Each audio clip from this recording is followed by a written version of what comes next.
সঠিক পথে এই টাকাগুলো পৌঁছবে নাকি এবারও পৌষ মাস মনে হচ্ছে? এই যে কেন্দ্র রাজ্য বিভিন্ন সময় বল ঠেলাঠেলি চলে তো এই ওর গলে দিচ্ছে ওর গলে দিচ্ছে, হিসেব কেউ পাচ্ছি না, আমরা জানতে পারছি না, কিন্তু শুনতে পাচ্ছি নাকি রাজ্য বঞ্চিত, আমাদের রাজ্য বঞ্চিত। এইবার আবার নতুন বাজেটে আবাসের জন্য, আবাসটা আমি বারবার করে বলছি কারণ আবাস নিয়ে এর আগে এত কিছু ঘটনা ঘটে গেছে, খুব দুঃখজনক ঘটনা। কিছুক্ষণ আগে শতরূপ বলে জানি আমরা প্রায় সপ্তাহখানেক শো করেছিলাম আশাকর্মীর আত্মহত্যা, সেই আবাসে আবার টাকা পৌঁছবে এবার? দেখুন, বাজেট পেশ হওয়ার পর থেকেই আমরা দেখছি যে মাননীয় অভিষেক বন্দ্যোপাধ্যায়ের স্টেটমেন্ট প্রকাশ্যে আসার পর থেকেই একটা অদ্ভুত ন্যারেটিভ সেট করার চেষ্টা চলছে যে রাজ্যের বিরোধী দলনেতা নাকি দুদিন আগে কোথাও বলেছিলেন যে যারা আমাদের সাথে আমরা তাদের সাথে, সেই কারণে নাকি বাংলাকে কোনো কিছু দেওয়া হয়নি ইত্যাদি ইত্যাদি। এখনও শুনলাম যে বিরোধী দলনেতা সুকান্ত মজুমদার এনারা কি বলেছেন বলে সেজন্যে কেন্দ্রীয় সরকার পয়সা বাংলাকে দেয়নি। এই ন্যারেটিভটা সম্পূর্ণ ভারতবর্ষের সাংবিধানিক পলিটি স্ট্রাকচারের সাথে সম্পূর্ণ ভাঁওতাবাজি। তার কারণ কোনো নির্দিষ্ট এমপির বা বিরোধী দলনেতার রেকমেন্ডেশনের ভিত্তিতে সেন্ট্রাল গভর্নমেন্ট কোনো ফান্ড স্যাংশন করে না। সেন্ট্রাল গভর্নমেন্টের ফান্ড স্যাংশন করবার জন্যে প্রত্যেক বাজেটের আগে একটা ইকোনমিক সার্ভে কন্ডাক্ট করা হয়, যেটা কন্ডাক্ট করে chief economic adviser of the country. তার নেতৃত্বে ইন্টারফেয়ার করছি মানে সত্যি সত্যি কোনো রাজ্যের নেতার জন্য যে না বাজেট অ্যালট হয় আর না তো সেন্ট্রাল এজেন্সি চলে, ওই কথা বলেন, সেন্ট্রাল এজেন্সি বলেছেন जो हमारा साथ है हम उनका साथ है, এটা বলেছেন। এবং সেটাই হচ্ছে এই বাজেটটা আপনার বিহার এবং অন্ধ্রপ্রদেশের জন্যই বেশি বরাদ্দ করেছেন, ওনারা ওনার সাথে আছেন গদি বাঁচানোর জন্য বলেছেন। বলুন, ঠিক আছে, কোনো পার্টিকুলার এমপি বা নেতার রেকমেন্ডেশনে একটা গভর্নমেন্ট চলে না। তাই যদি হতো তাহলে চিফ মিনিস্টারের রেকমেন্ডেশনে এতদিনে অনেকেই গ্রেফতার হতেন, উনি অনেক কথাই বলেছেন, কেউ গ্রেফতার হননি। দেখুন, এই যে আবাসের টাকা বাড়ানো হচ্ছে কমানো হচ্ছে যাই হচ্ছে এখানে সবথেকে বড় লুপহোলস যেটা আবার রয়ে যাচ্ছে সেটা হচ্ছে আপনাকে যদি গভর্নেন্সটাকে টেকনিক্যালি আরও অপটিমাইজ করতে হয় তাহলে মাঝখানের ইন্টারমিডিয়ারিজগুলোকে আপনাকে অফ করতে হবে। ইন্টারমিডিয়ারিজ বলতে আপনি টাকাটা যদি ডিরেক্ট বেনিফিশিয়ারির অ্যাকাউন্টে না দেন, যতক্ষণ পর্যন্ত মাঝখানে এই ফর্ম ফিল আপ করা, আমি কোথাও একটা যাচ্ছি, এই যে মাঝখানে যে বিউরোক্রেটিক স্ট্রাকচারগুলো, কারণ স্টেটের রোলকে কমপ্লিটলি ডিজলভ করা কখনোই যায় না, যেহেতু কোয়াসি ফেডারাল স্ট্রাকচার, তো স্টেটের একটা রোল সবসময় থাকে যে ডকুমেন্ট ভেরিফিকেশান, তার নাম লিস্ট করা, বিডিও বিএলআরও, এই প্রত্যেকটা লোকের একটা ভূমিকা রয়েছে। ফলে টাকাটা আমার অ্যাকাউন্টে এলেও তার আগে ওই স্টেপে যাওয়ার জন্য আমাকে কতগুলো স্টেপ পাস করতে হয়, এবং এই স্টেপ পাস করবার জন্যে আমাকে যাদের সাথে ইন্টারাকশান করতে হবে তারা অধিকাংশ ক্ষেত্রেই স্টেট গভর্নমেন্টের এমপ্লয়ি, সেখানকার বিভিন্ন নেতা মন্ত্রী ইত্যাদি। ফলত আপনাকে এটা নিশ্চিত করে বলে রাখি, যতক্ষণ পর্যন্ত স্টেট গভর্নমেন্টের এই ইন্টারফারেন্সটা এখানে থাকবে এবং মানুষ সরাসরি নিজে কোনো, কারণ আমাদের দেশে তো ডিজিটাল লিটারেসি ওই পরিমাণ নেই, সবার পক্ষে ওয়েবসাইটে গিয়ে মানে সেই আবার সেই পঞ্চায়েত প্রধান সেই ভিডিও এই সব ভাবেই এদের মাধ্যমে সেই আসবে হবে। এবং সেখানে যাওয়া মানেই আপনি তো দেখেছেন বিডিওর নিরপেক্ষতা নিয়ে এত কথা হচ্ছে, বিডিওকে তো তার আইবুড়ো ভাত নাকি খাওয়ানো হচ্ছিল না, কোন পলিটিক্যাল পার্টির নেত্রী তারকে পায়ে হাত দিয়ে প্রণাম করেছিলেন, পায়ে হাত দিয়ে।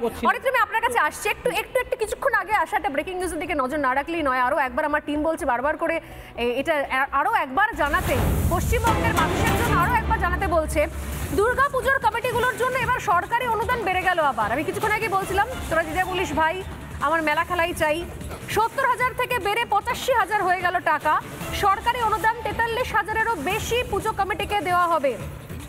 সরকারি অনুদান 43,000-এরও বেশি হবে। বিদ্যুতের বিলে ছাড় বৃদ্ধির কথাও বলা হয়েছে।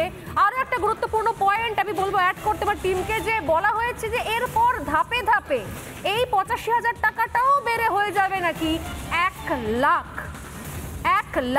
মমতা বন্দ্যোপাধ্যায় কিছুক্ষণ আগে করা ঘোষণা আরও একবার জানিয়ে রাখি, রাজ্যের সমস্ত পুজো উদ্যোক্তা ক্লাব কমিটির জন্য সত্যি সুখবর যে এবার আরও একটুখানি বরাদ্দ বাড়লো। কি বলছেন মমতা বন্দ্যোপাধ্যায় একবার শুনিয়ে দেবো চট করে।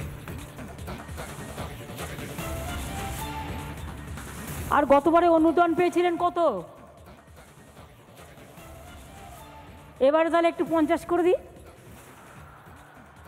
ব্লকগুলো কি বলছে, পুজো কমিটি কি বলছে? এই এক কি সবসময় অতটা লাফি বাড়ানো যায়? আস্তে আস্তে ওঠো, স্ল্যাব আছে না। প্রথম যখন শুরু করেছিলাম 25,000 দিয়ে, ঠিক তো?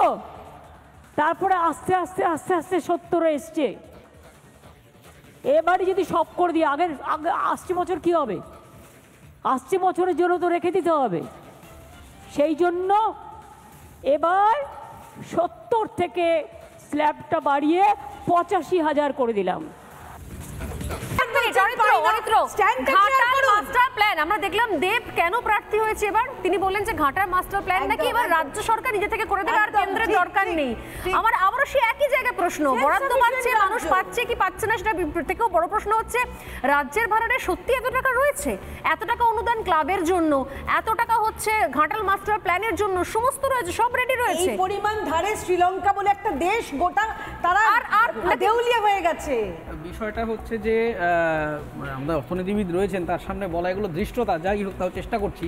একটা সোজা ব্যাপার বুঝে নিন, আমাদের যে টাকা, সেই টাকা তো কোনো ব্যাংক বা কোনো ইকোনমিক সিস্টেম তারা তো ইচ্ছে খুশি মতো ছাপাতে পারে না, তার একটা লিমিটেশন রয়েছে।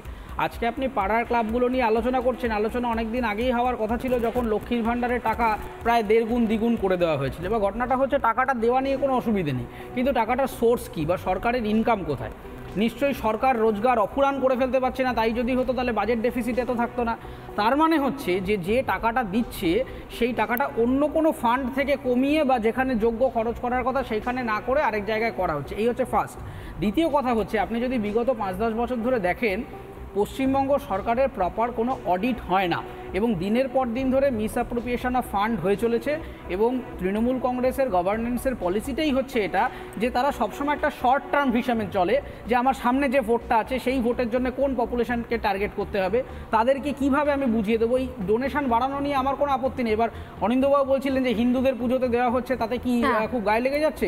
দেখুন, প্রথম কথাটা হচ্ছে, যদি সাংবিধানিকভাবে আলোচনা করতে হয় তাহলে স্টেটের হিন্দু, মুসলমান, জৈন কোনো রিলিজিয়াস বিষয় ইন্টারফেয়ার করা উচিত নয়, কিন্তু তা সত্ত্বেও বলুন না না ওনারা বলছেন বিষয়টা হচ্ছে যে ডোনেশন করাটার মধ্যে ডোনেশন যদি বিজেপি করে সেটাও এক, আর যদি তৃণমূল করে সেটাও এক। আপনি একটা কথা বলুন, আর সাংবিধানিক উপায়ে স্টেট মানে আপনি হয়তো মহারাষ্ট্রে একনাথ শিন্দে 6,000 টাকা করে বেকার ছেলেদের দেবে। কথার অর্থ হচ্ছে কনস্টিটিউশনাল লতে স্টেট মানে অ্যাকচুয়ালি নেশন স্টেট, এইটা আপনার বোঝা উচিত। যাই হোক, ঠিক আছে, সেটা আমি এক্সপেক্ট করছি না। আপনি যে বলছেন না, আপনি বলুন না একনাথ শিন্দে আপনার রাজ্যে রোজগার কোথায়?